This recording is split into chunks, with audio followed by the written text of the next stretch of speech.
District 82 and welcome to Rendezvous with Conference Chairs.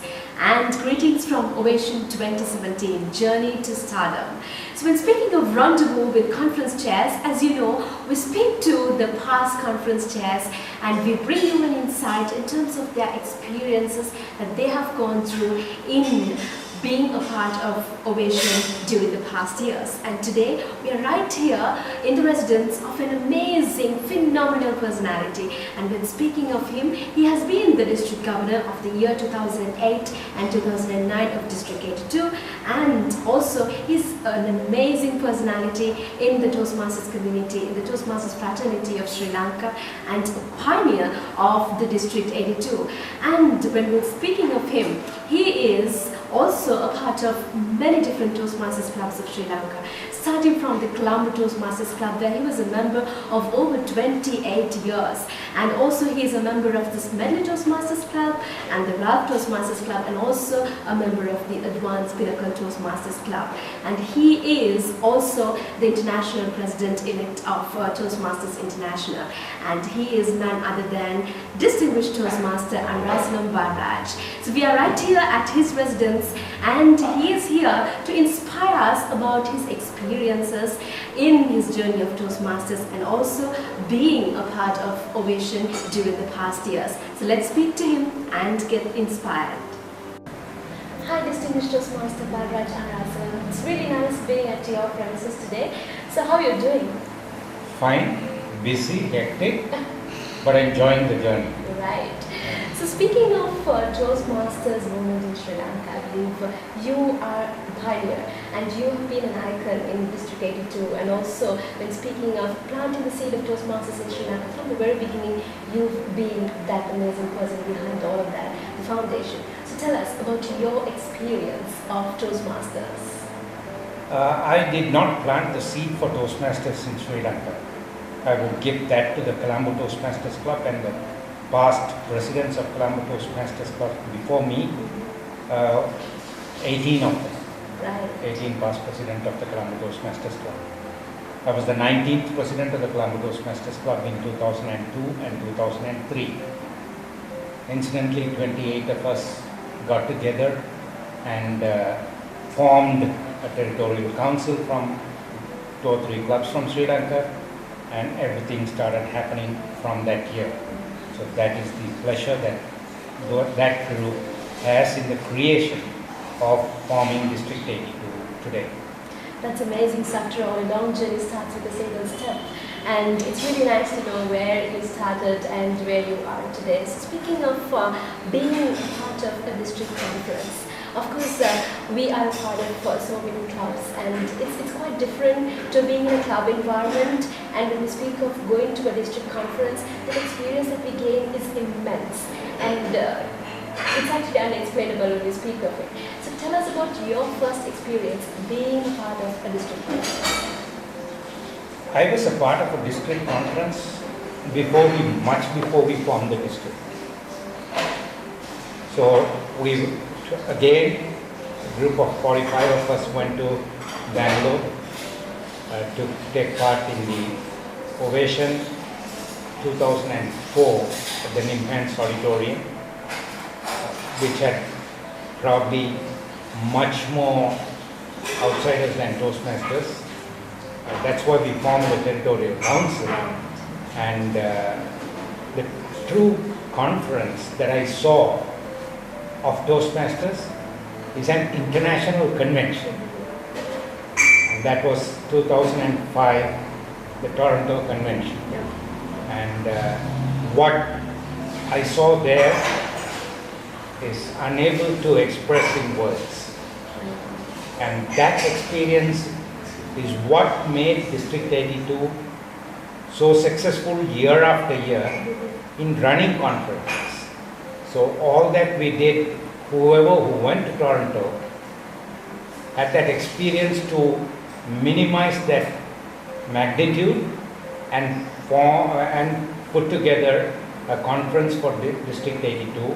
And in that sense, the true conference for District 82, or the first ever conference for District 82 officially, was in 2006 in Colombo, and I was the conference chair of that conference, and the experience that I went through in that conference was immense, and we were able to bring a lot of value from the 2005 International Convention and try to inculcate some of those programs into the 2006 conference, which we did.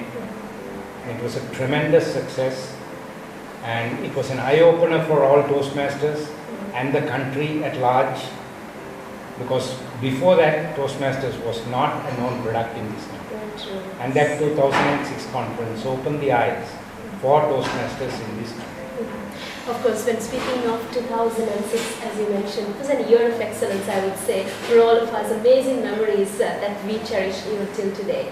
So speaking of challenges that you had to go through as the conference chair, it would have been a lot of hard work that you had to put in order to get it done, especially with the teams that were involved. So share some memories. One of those biggest challenges I faced was no one would give us any money.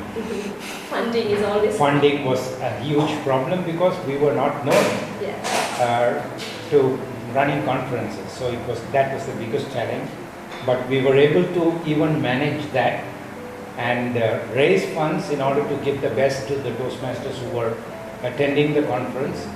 And we also had hundreds of guests at the opening ceremony to capitalize on the PR initiative to publicize Toastmasters in the public eyes.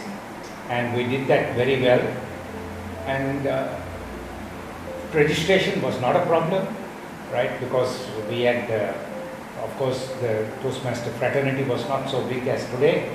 It was very limited, but we still had more than 400 participants at the conference, and we ran the opening ceremony was at the BMICH, and the education sessions were run at the Taj Samudra, and we had full house, and we had many Indian Toastmasters taking part. That is the first time ever that Indian Toastmasters came to Sri Lanka and took part in a conference.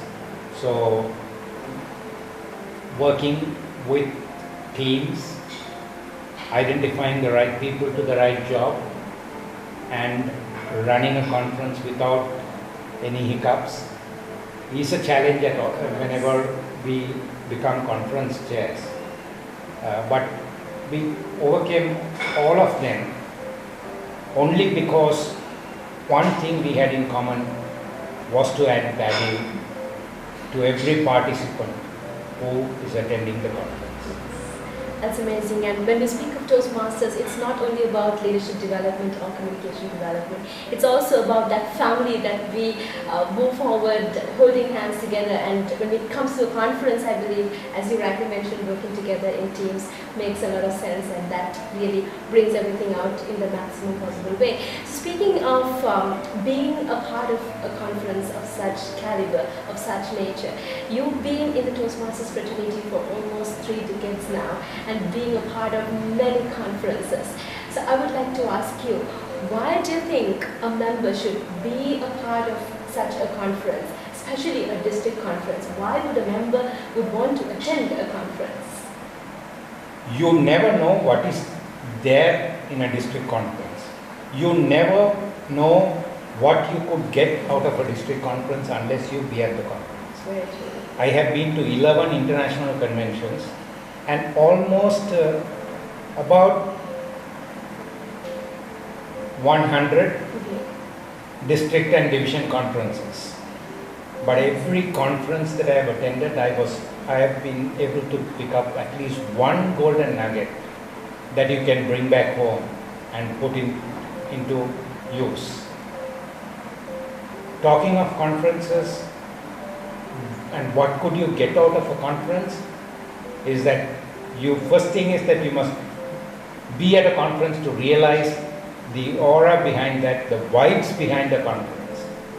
And the learning is immense, and listening to all the speakers and especially the presenter educational sessions will enhance your knowledge in aspects and areas that you would not expect. Right? And so all that you have to do is to be at a conference and look for those nuggets which will help you in life. Apart from networking, building friends, and meeting, refreshing friendships and all that is true. But what is in it for me to be at a conference is very important.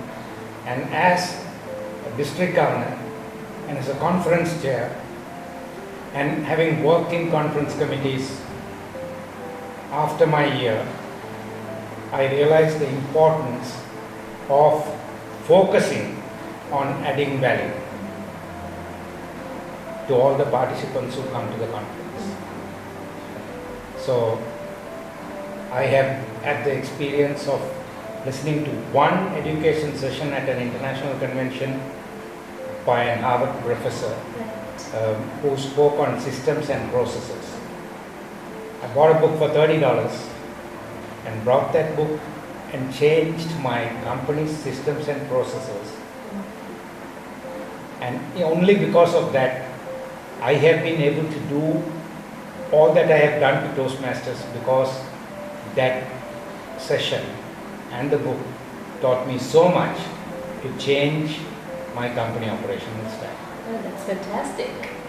So finally, distinguished Toastmaster Balraj and I would like to ask you, so as the international president-elect, what would be the final message that you would like to convey for the general public, especially for all the Toastmasters who are watching and who would want to come and be a part of Ovation 2017?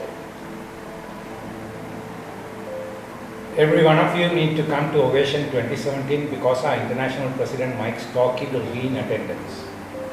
And listening to him will be a treat, and you should not miss that. And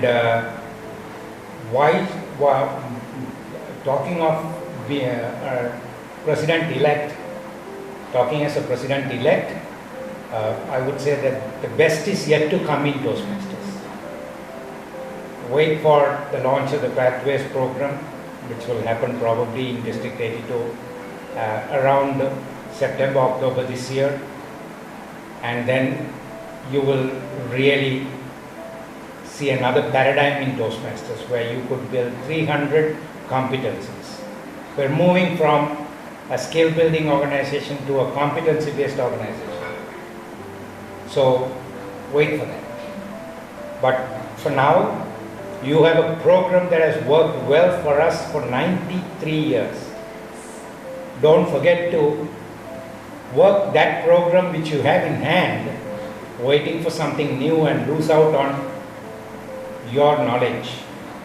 Conference is a huge knowledge bank. Do not miss that knowledge bank to get the maximum out of that knowledge bank. And I welcome you to 2017 Ovation. Be a part of it to experience the benefit of it.